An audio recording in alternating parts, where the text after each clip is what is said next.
So this is the spring update of my curry plant.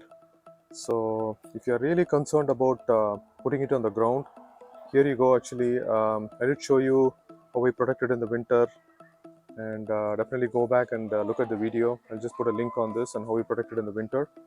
You must be wondering, what is this plant actually I covered in winter? And so this is I'm going to open it now. So it's protected during winter, protected using this piece of fabric.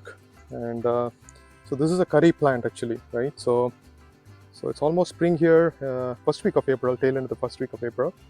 And so all the leaves are gone.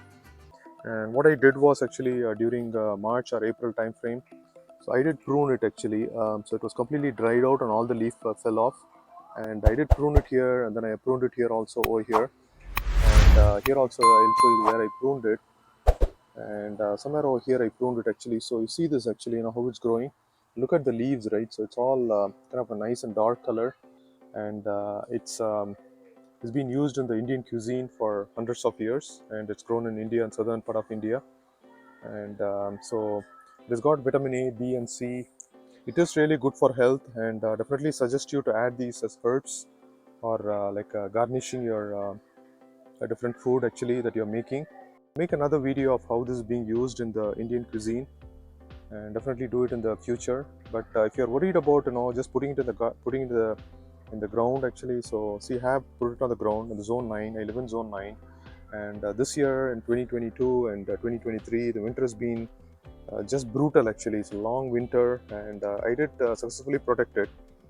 And this is a living proof that you can protect the curry plant in zone 9 on the ground, and it will thrive after the winter is over. And if you are in zone 8 or below, I would not recommend you to put it on the ground. And zone 9 or above, you can definitely try it out, and you can definitely protect it.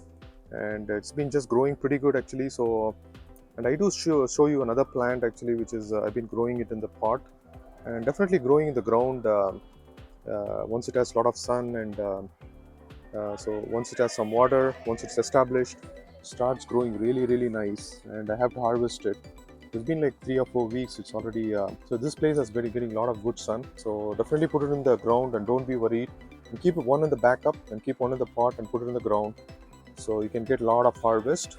Okay, this is the one actually. I've been growing it for about a couple of years on the pot, and it's been growing good actually. But yeah, it's growing healthy. But I wouldn't say it's growing as good as what I have it in the ground. The ground is already picked up quite a bit. And here you go. I just pruned it. You see this pruning here, and then it started growing. The same thing, I also pruned the other side also. It started growing. So once these two kind of grows, and I will prune these branches, are the big ones, so that kind of starts growing. Let me also show you what I'm trying to do to grow the saplings.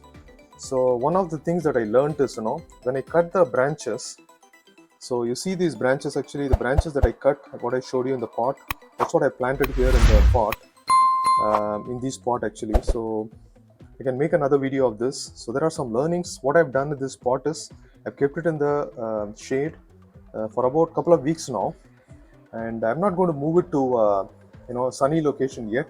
And I want these leaves to kind of grow quite a bit, and then only the roots will come.